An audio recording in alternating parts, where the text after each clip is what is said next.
Hi, my name is Frank McNulty. I had the pleasure of serving in the state legislature, 2 years as Speaker of the House. Currently have a consulting company where we represent Colorado Christian University and the Centennial Institute down at the state capitol. One of the issues on which we engage for CCU and CI is marijuana.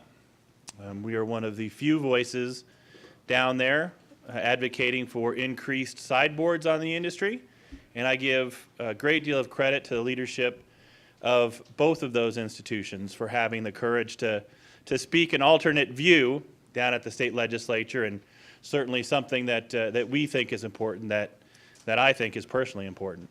We'll go ahead and get started with our law enforcement panel. I will turn it over to Deputy Martin to get us started. Tell us a little bit about yourself and some of your experiences in this area. I'm Deputy Jay Martin with Douglas County Sheriff's Office. I actually teach what's called our Youth Education and Safety in Schools program. We've been teaching it since 2009 when we got rid of DARE. DARE wasn't meeting the needs of Douglas County at that time, so we went beyond the scope of substance use to touch base on digital citizenship as well as relationships, and we also have curriculum on distracted driving. We cover it not just in elementary school. DARE was covering, we cover it from 6th, 7th, 8th, and 9th grade. We have literally 21 lessons in total. We have taken it nationally as of this last few months. I've trained Lakewood, Arvada, Arapahoe, Jefferson, and several other people from the Front Range, as well as we've got about 150 people that have adopted it online. Our online course is our national nonprofit, which is called Digital Futures Initiative. You can go to dfinow.org and you can look that up, and there's curriculum on there. It is available for any teachers or law enforcement personnel, in particular SROs, school resource officers. I spoke in Washington, D.C. here a couple months ago to kick it off nationally, and that's kind of where most of our people that have acquired the program over the last month have been as school resource officers across the United States.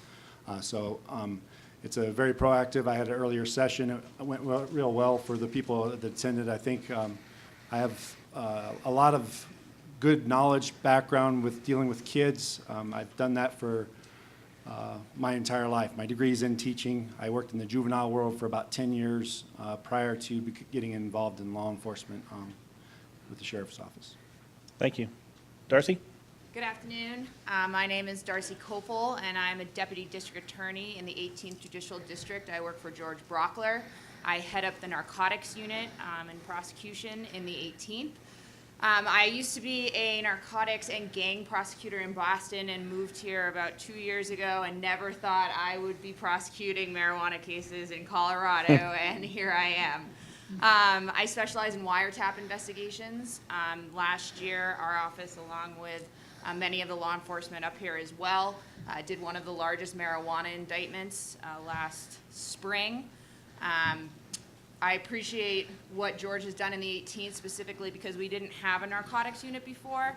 I now have investigators solely that are tasked to working on not only heroin, meth cases, but also marijuana. I have seen the struggle that law enforcement has had in terms of lack of funding and resources in trying to prosecute and put together these what end up being vast conspiracy cases for marijuana being grown here and distributed not only throughout the streets of Colorado, but also out of state. Specifically, and I'll talk about this a little later on, you have to imagine being able to grow here and having patient caregiver cards and medical marijuana cards, how much money these people can make on the black market. I do not deal in the gray market. It is just the black market. And I'll talk a little bit later on about sort of, what you can make moving this product out of state. But I'm passionate about the work I do, about taking it off the streets of Colorado, and I'm lucky to have the backing of people in uniform who are next to me today. Thank you. Chief? My name is John Jackson. I'm currently the Chief of Police in Greenwood Village, Colorado. At the time of legalization, I was the president of the Colorado Association of Chiefs of Police. So I've been at this since the start. I was the lone law enforcement representative Governor Hickenlooper assigned to the implementation task force. It was a lonely experience for me that I'll describe as 150 hours of my life I'll never get back. It was interesting. But at least you remember it, Chief. It was interesting because of the dynamics of all the pieces that had to fall into place. We woke up one morning and we went from something that was illegal to a constitutional right. And we immediately went to 0 to 100 miles an hour. There were many times where many of us begged to slow this down to the point where we could try and do something irresponsible. And as we now talk to other states, we tell them about the rush to failure. We tell them about not right or wrong, good or bad. But what I hope to impart for you today is the voice of realism for what you're seeing on the streets in our communities. The dollar signs are spectacular. Still do a lot of presentations on this for other countries, for other states. And what I see is people become so intoxicated with the revenues that they lose sight of all of the social costs, all of the procedural costs, and we've yet to factor those costs to any point. So we continue to be good stewards of creating community safety, trying to protect and safeguard this from minors. Your law enforcement is trying very, very hard. But this is confusing, it's conflicted, and it is very, very difficult for us to determine much of what you expect us to do and what is expected of us from the legislature out in the field. It is to say it's challenging or a paradigm shift. I hear that all the time. No, folks, you flipped our world upside down. And to say the fact that Colorado traffic fatalities in the last 2 years are up 24% ought to be enough to tell you right there, we need to slow the roll and figure this out outside of the many complexities of these complicated investigations. I hope to be the voice of realism today. I just want to speak what we're seeing. What you're going to hear in Pueblo is a whole different example, but Kirk and I are linked pretty close on this. We see it the same in many ways. And we've been working on this in partnership from the counties to the cities. And I just hope that you'll listen to some of the examples that you hear today and understand that we're not making this up. Thanks, Chief. Sheriff? My name is Kirk Taylor. I'm the elected sheriff in Pueblo County, Colorado. We're the second largest marijuana producing county in the state. We have a lot of difficult challenges that we've overcome and a lot of difficult challenges that are yet to come. So I'm more curious to hear what you have to say. We've been fighting this aggressively since it started. I was really interested in the comments I got from some fellow law enforcement officers from another state, which were kind of interesting to me. I'd like to flesh out a little bit more as well. We really got left holding the bag as far as law enforcement. And there was not, either they did realize it and they didn't care, they being the legislature, or they didn't realize it at all. And I don't think that you as citizens understand what the pressures your law enforcement community are under, and not just with the normal lack of resources. There is a whole policy discussion that's going along throughout law enforcement currently, both from the district attorneys, the chiefs of police, and the sheriffs. So we've been real active and engaged in legislation. I'm the legislative chairman for all the sheriffs in the state. And so through that role, I deal with a lot of these policy issues that come out of the State House. So the biggest thing is to get it all together and get people talking. Probably the most interesting thing that I see is the 72% of the communities that have opted out of having it in their communities. I just find that incredible. And I think it's to the detriment of the folks that would like to see it get out of here, because quite frankly, you don't see it on a daily basis. Those of us in communities that are leaders have embraced it, see it on a daily basis. In Pueblo County alone, it's a population of 165,000. We have 170 either dispensaries or grows within the confines of that county. 170. In Lakewood, you have 0. Right, so that should give you some paradigm. So what I'm seeing from a sheriff's perspective, who's been involved with this since the beginning, is right now the governmental structure of the city and county of Denver is able to promulgate codes and regulations to, in essence, push out all the undesirables, and guess where they're going? They're going to the rest of the state.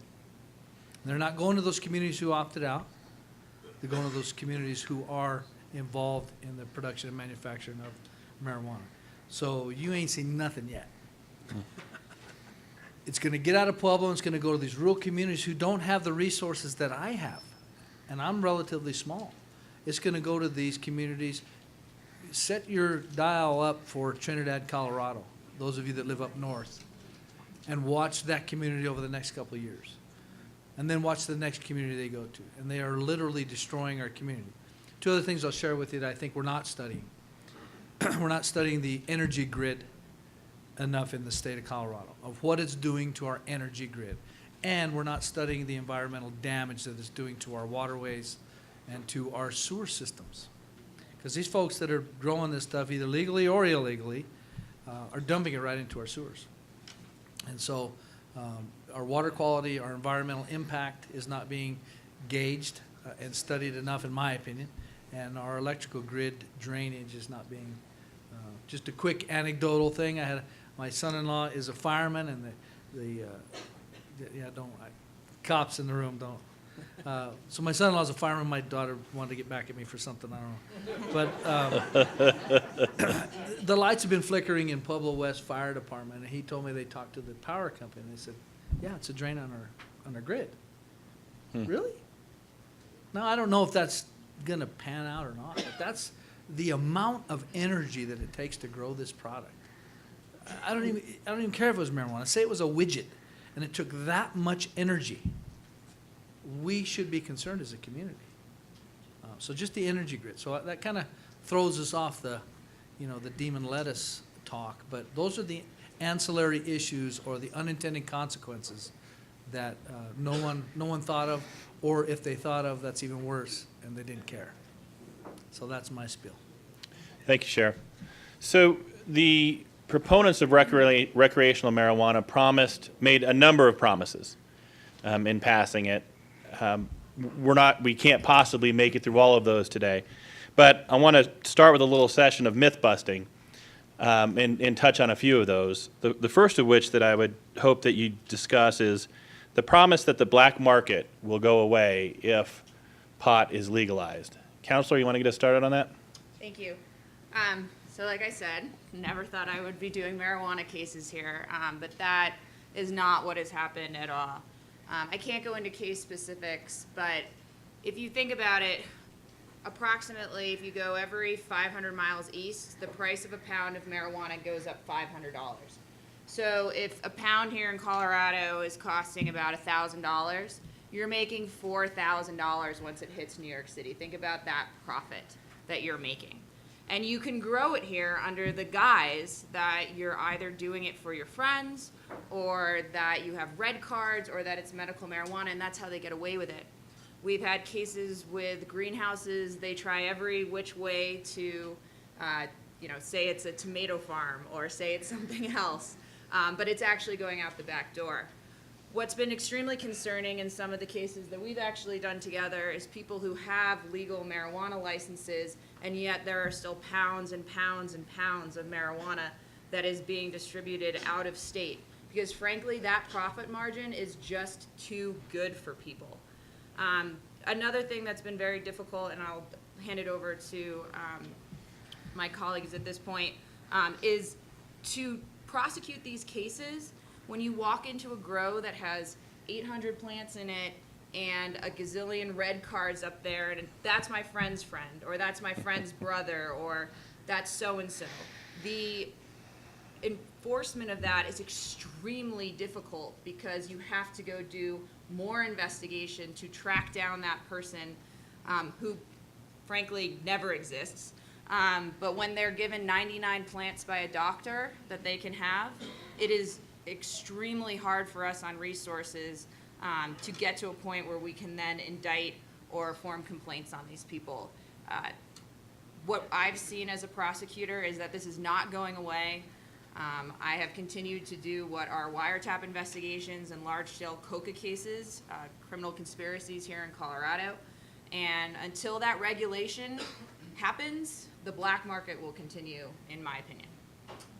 Chief. as long as the money's involved, the black market will continue. The people that tell you the black market is no longer in existence either simply don't know or they want to lie to you. The incentivization of all of this is spectacular. I'm that guy, and cops are good at a lot of things, but we're not good at mathematics and counting plants. Okay, we're not doing that. We're not going to walk in and count 75, 76, 77. And then you throw in Ernie's two cousins who can grow for them. It becomes so complicated, we're walking away. So I've been in a place where we've tried to count plants, and is that a plant or is that a cut or what's, and it stops. The extended plant count, which is the biggest part of this, in my opinion, that's broken in the caregiver model, has created so much confusion and so much ill intent that it does cause good people with ill motives to do bad things, and the money is there. I have been the guy that's followed up to the doctors, and I've come to Lakewood and met with a doctor that gave an extended plant count just to ask why. And he gave him the ability to grow 75 plants because he has GERD. I didn't even know what that was, and I read the thing on the internet, and it basically is you can get it smoking marijuana. The whole thing is just, it's crazy when you go talk to these doctors. And jokingly aside, I asked the guy, I said, what kind of doctor are you? He was a gynecologist, okay? This is the stuff that really just isn't thought through. And with the case she's speaking about, that was a Craigslist purchase that started when we were told that wouldn't happen, and the black market's gonna go away, you can't sell it online. Well, you can, and the ad I answered basically said, it's surplus from my medical marijuana grow I'm getting rid of. There's just not enough law enforcement to chase this. I'm gonna bet if I had you vote, you wouldn't want us to chase this. We were told it would lower your workload and you won't have to chase this. So if the expectation is from the community that you don't want us, this will just simply continue to get out of control. The black market is alive. The black market is thriving. It's bringing the cartels here, the cartels from Asia, Cuba, wherever. We've flipped the marijuana market. We've actually started exporting marijuana to Mexico. Imagine that. Isn't that cool? Okay, it's flipped. You've brought it to middle America, and it just goes out from here. That's what's happened. So it does not get rid of the black market. It will not get rid of the cartels. All you've done is seat them here to do business legally.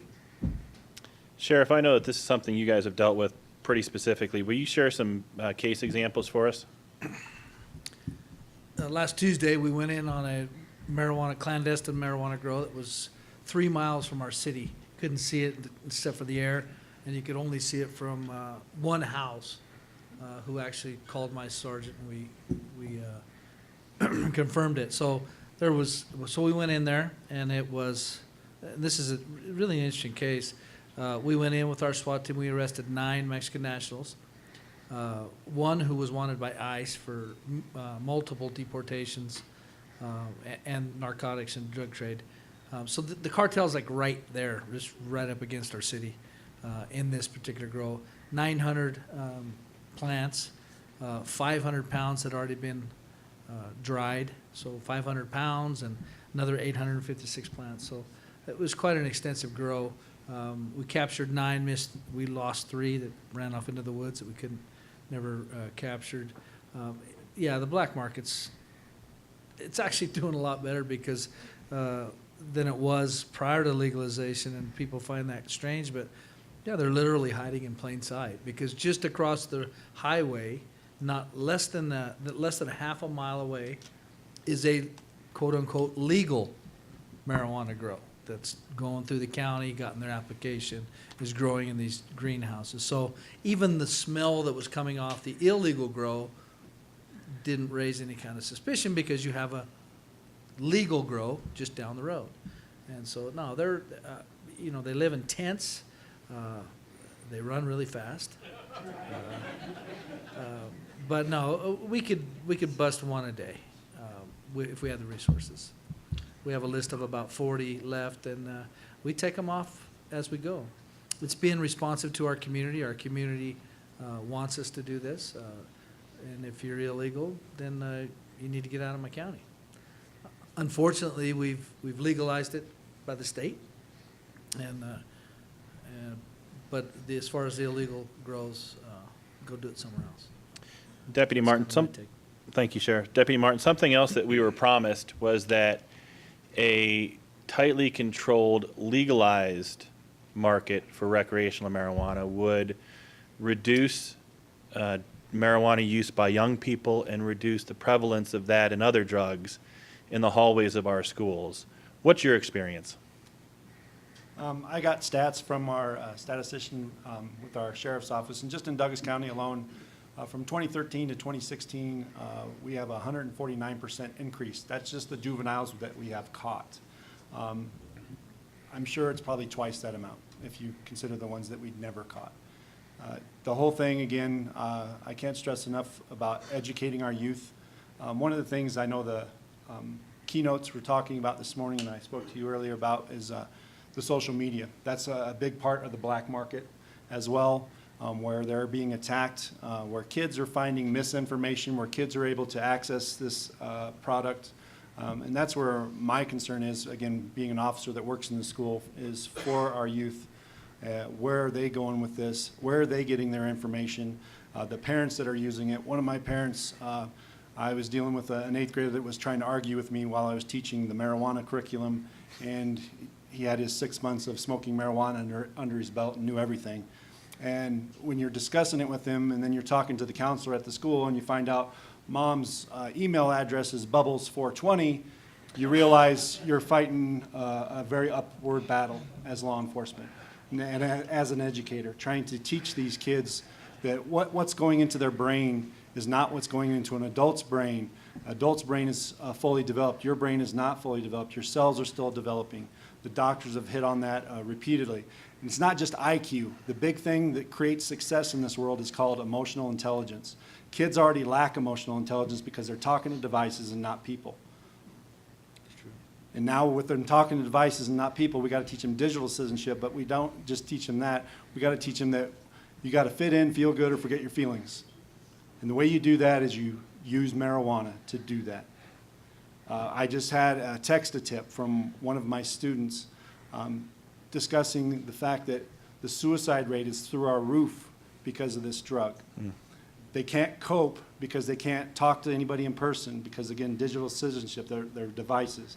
Then they can't cope because they're now putting a product that causes depression and causes anxiety, the same things that they were suffering from when they started using this. So the legislation that we're going to educate our youth, and we've never seen a dime, and I don't think our sheriff would ever want to see a dime from the tax that we supposedly make off of marijuana. We don't make anything. Law enforcement, medical care costs, and court litigation are eating up any money that we ever would make off any taxation here. It's just pathetic to watch, and it's very frustrating to watch as law enforcement. Counselor, how's the district attorney's office handling the increase in the prevalence of these drugs in our schools and our hallways? Obviously, we look at it two ways. I do mostly what are large-scale distribution cases, and so we understand and we want to help people that have issues with drugs, and we want to get them the help in terms of either getting off of it or specifically with juveniles as well, getting them to a point where they are able to socialize without it.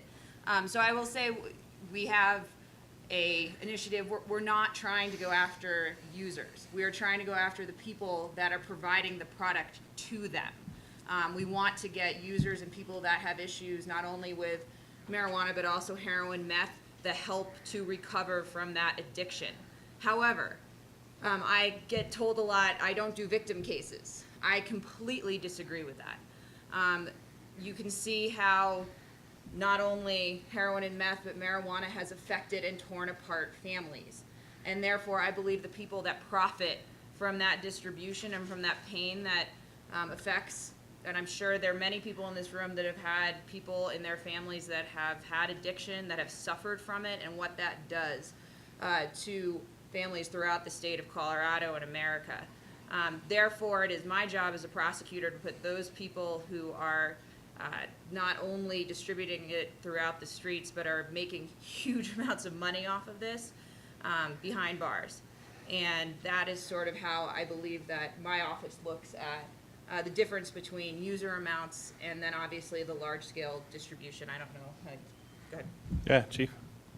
As the home of the largest non-collegiate school district in the state of Colorado, Cherry Creek, I'll quote our superintendent by saying the only thing that legalizing marijuana has brought to Cherry Creek School District is more marijuana. There's a huge misconception here that we were criminalizing kids at extensive rates for possession of small amounts of marijuana. It wasn't happening.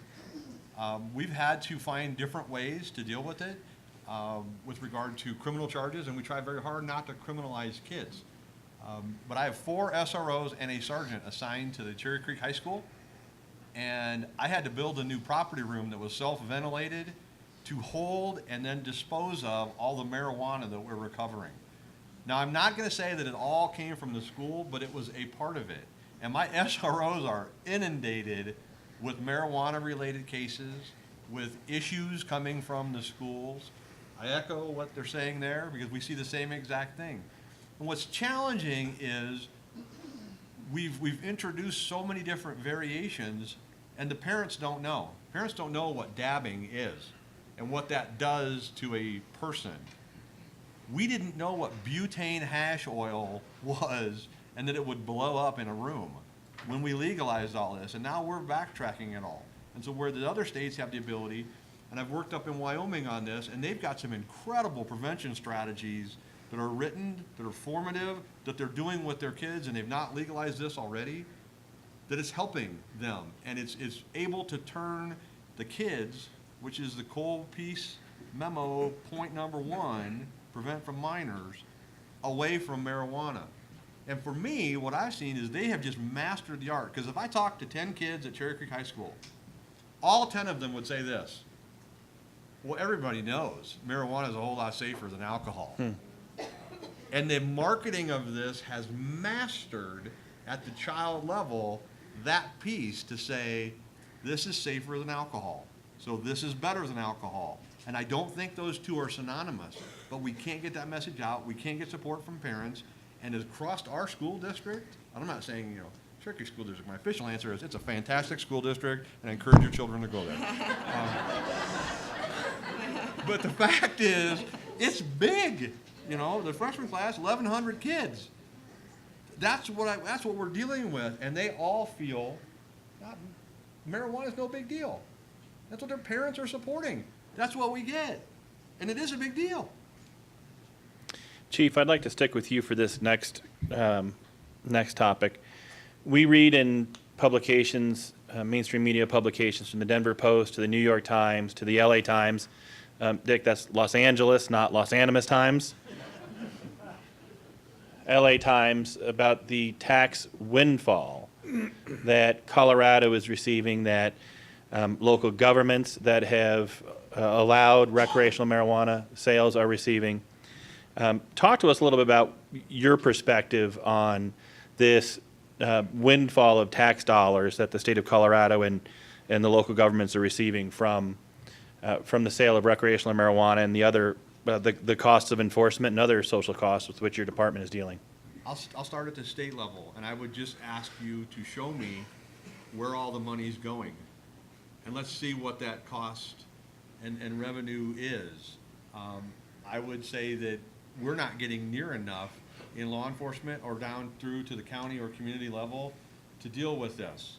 I'm also home to a wonderful amphitheater, Fiddler's Green. It too is a wonderful place, and I encourage you to enjoy it. But I call it the Marijuana Volcano because I'm tasked with managing the 29 events we had there this summer. And Can I get some tickets? Yeah. Put you right down front. But Greenwood Village opts out. We have no stores or dispensaries. So I get no tax revenue at all from any of this. And I don't say that because I want it. I'm just saying that there's been no compensation for the cities, 72% that opt out.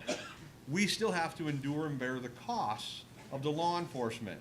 I have smoking teams that I put out at concerts because my community absolutely is angry that they've lost their amphitheater and there's so much marijuana smoking.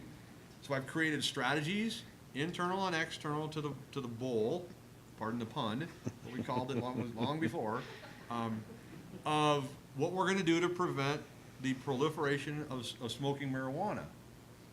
Now, there's no secret that people have been smoking marijuana at concerts a long time. But it has grown, and now I have to bear the cost of dealing with that, and our courts bear the cost of those tickets. And as it rolls out, we're all bearing undue burdens and costs with prosecution, with storing, with farming in Pueblo, Hiring us is off duty. off duty, correct, to do all these things. And nobody's compensating me for all the costs from Fiddler's Green for this. Sheriff. Well, I don't feel sorry What for do you- Chief Sheriff, what- Jackson. Do you know what the tax base is in Greenwood Village? I take half his budget.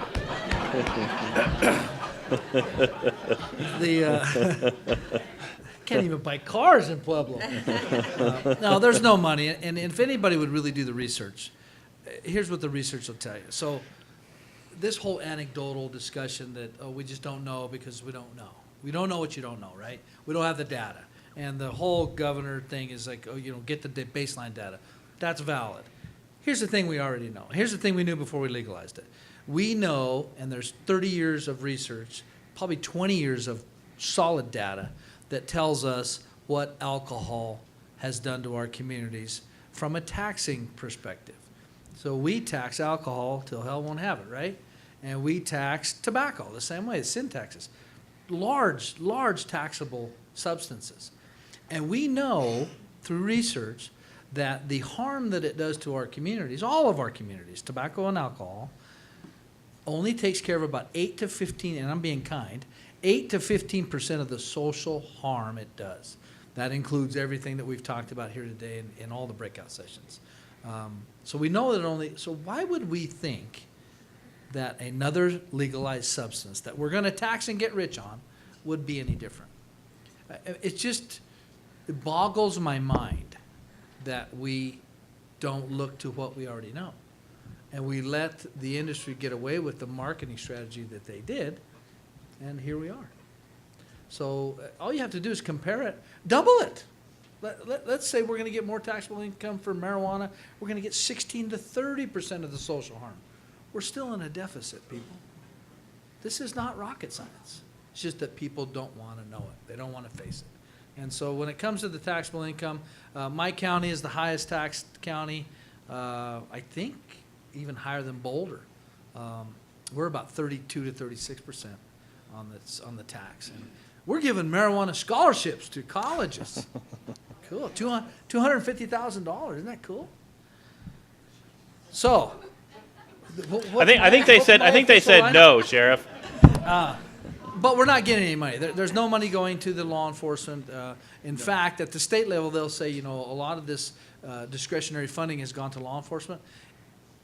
Technically, yes, in the form of money to go to post to give all the law enforcement officers the basic course of Marijuana 101, which we wouldn't have needed had we not legalized it. So it's like a gerbil on a wheel, people. It's just, we're just going. We're going and going and going on the part of law enforcement until the citizens of this great state decide to go in another direction.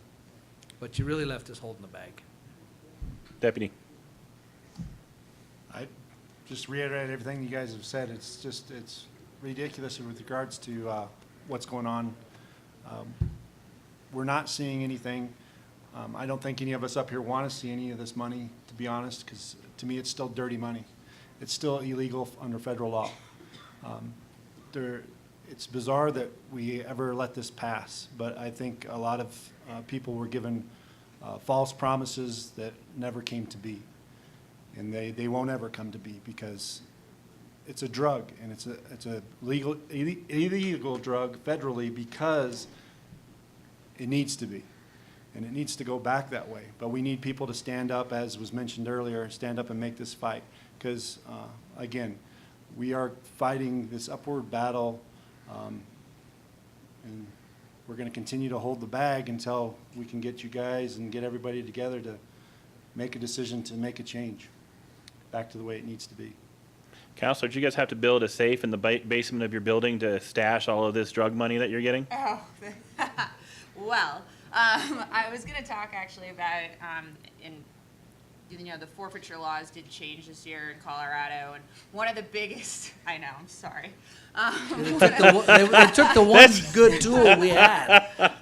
That's a topic for a different panel. Yeah, but one of the biggest things that we can do to take down these DTOs, and what I was going to say is, we're talking to you, we are trying, and we are doing our best, and I believe I can speak for all of us in that we will continue to fight to take the product off the street in the black market.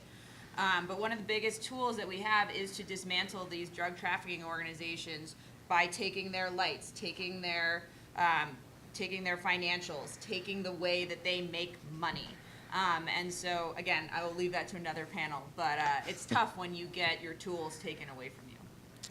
Thank you. The last issue that I'm going to ask the panel to address is we've gone through all of this. We know that there's a problem. We know that the problem has increased. The only way that we really have on the law enforcement side to deal with that is to put these bad guys behind bars, and for that you need prosecutors who are willing to prosecute. Sheriff, will you get us started on this? We'll run through our panel and then do some real quick closing thoughts from each of you. Well, I get the DAs mad at me all the time, but they were not on board initially for a lot of different reasons. One, case law that was going through. I got to tell you, we are being successful now across the state for a couple of reasons. Number one, those entities and law enforcement agencies that were fighting still the black market, up in Greenwood Village and down in Pueblo, we're training everybody. We're training everybody that'll listen to us. How are you guys doing this? How are you guys doing this? More importantly than anything, the DAs are starting to come on board. And they're doing some incredible work across the state. And I think that is only going to grow and grow and grow. And not necessarily the big DAs like the 18th and some of the bigger ones up in Denver. They always have a great professional organization. I got to tell you, the rural communities in this state don't necessarily have those highly paid, highly professional. They do, but they just don't have the quality and the quantity that these bigger agencies have. And they're starting to get online. So one of the best things we can have are bright line rules, because cops, as he said, aren't that bright. Bright line rules. Look, if you have a BHO in your place, it's all illegal. So that makes it easy for us, right? Easy's good.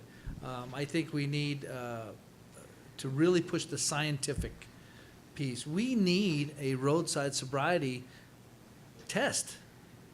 We got to have it. And it would seem like to me, with all this money and all this research that they're doing, why is that not a priority? How many people do we have to kill on the highways until that becomes a priority? So I say we take some of the money that is available out there and get it to the places that are going to help us with the tools that we need to combat it. Well, that's my Go ahead, Chief. I'm going to tell you that we're fighting amongst ourselves. Last week, I finally wrestled a few devices we've been testing at the state level away, and we've been able to test them. We're going to put together a protocol that we've been held off for basically for years on this field impairment because of all the questions and why it won't work or why it'll create bad case law. I will tell you this. The three of us work for what I will call a fantastic partner in George Brockler. And he is pro-public safety. He is absolutely on the mark with this, and he has helped us move it forward. But he has said, go get it and try and make it work, and let's figure this out. And that's what we in law enforcement need. I'm going to click it back one layer, though, and say that this is not about, in my opinion, putting people in bars or taking bad people off the street. I think we're missing the mark by not spending more time on prevention and in our families and in working with the ability to reverse the belief that marijuana is so much safer than alcohol. We have to turn people away from it because you cannot arrest your way out of this problem or issue, and it's a societal thing that will continue to plague, to drag us down until we can get our hands around the field manifestations of these things are better field impairment testing. That'd be great, but that's a tool. What we need is people not to be smoking marijuana, being impaired, and then getting behind the wheel. And that's where the school officers and all of the officers out in the field are working so hard and are going to benefit us more there than putting people in jail. 30-second close. Oh, I'm sorry. Go ahead, Darcy. Nope, please. I was going to let you off the hook on the prosecution one, but go ahead. Oh, no, I echo what you said about my boss. I appreciate what he has let me do, but I'm only one prosecutor who does these narcotics cases by myself. So the more resources and help that the DA's offices can get, I welcome that, because I'd love to have some fellow DAs who are as passionate about drug crime as I am. And myself, again, being in the educational field with juveniles, I'm very much along what the chief said, is being very proactive, getting the message out, not just to kids. We have parent academies. That's, again, one of our lessons. I actually just had George Brockler out at our parent academy that we had at the Charles Schwab building at Lone Tree. He came out and spoke, and we, again, discussed specifically that we need to get out there and get the message to grandparents, parents, the adults, the real facts that are out there in regards to marijuana, to the emotional intelligence, to dealing with kids, and being that nosy parent, being that nosy person in your child's life. It's not about giving every kid a trophy, okay? We got to get away from that. We got to let kids fail, but when they do fail, I think the DA has been doing a great job with our juveniles, getting them in juvenile diversion. Juvenile diversion, they don't just get a slap on the wrist or get that charge and then they're done. They get the charge, but then they go through juvenile diversion and they have to go through a process where they actually get educated on what it really is that they're dealing with, what they're putting in their bodies. And we actually see a lot better success rate by putting them in juvenile diversion, because they've had to go through the counseling sessions weekly, bi-weekly, or however it's set up for them on the case-by-case basis. But that's, again, I really believe in the proactive piece. That's the only way we're going to get ahead of this. We got to be proactive as adults and get the truth out there. Stop letting the marijuana companies put out all these fallacies to the community, because that's really what it is. The student that was up here earlier talking about the vape pens. Vape pens are all over the place in our schools. And we got to put a stop to this. You got to know what they look like. The jewel pen looks just like a USB port. They put it in there, the kids pull up their shirt, they blow the vape pen right into their shirt. So again, it's about getting ahead of this ball game, being proactive. Thank you. 30-second closing thought. Notice that is not plural, gentleman and lady. Sheriff. I'll pass. I will not. You are elected. I will not. I am a firm believer in the power of people. I give my time to John. Look at the numbers in this room. I am the equivalent, and we're working hard, but I'm white noise. We talk, and they see me as a diversion more than anything. And it's a tired voice that they've heard. So if you get anything out of this, you have to understand the multiplication factoring of what you all do with your own networks. Leave here today and go find the facts. Leave here today and go talk to somebody. Influence what you can in your own sphere of influence to make a change. Because this cannot come, and law enforcement cannot drive the societal community change that needs to happen with this. It is far too far down the road. One of the biggest misses that I regret as the chief's representative when this was legalized is we didn't engage enough before. And now we're fighting a battle uphill, upstream. And I can't do it. He can't do it. None of us can. But collectively together, you guys can make a lot of noise. You guys have circles of influence that are much broader and different than ours. And until you guys decide enough is enough, they will continue to chip away. There's 40 bills every year in the legislature to ease this, to make it easier, to make it better, and it's all a bunch of crap. Make it stop, and it comes from you, not us. All right.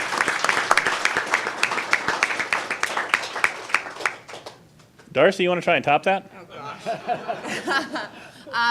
I would just say, as a prosecutor, the best part of my job is getting to work with the narcotics units of these counties and with DEA. I really can't tell you how hard they work, and I appreciate so much the time that they spend on these cases with me. I couldn't do my job without them, so I think we should give them a round of applause.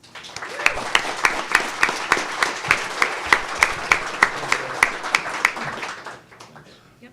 Guys, if you want them to make a change, put your finger up in the air right now if you want to make a change. If you want people to have a better sense about themselves, put your finger right here on your nose. If you want people to stand proud, put your finger right here on your chin. No, on your chin. On your chin. What I'm getting at, guys, it's not what we say, it's what we do. That's what it comes down to. Thank you. Folks, let's give a round of applause. These panelists took their time. They're on the front lines. Thank you all for joining us here today. Jeff has a real quick announcement before we go ahead and break.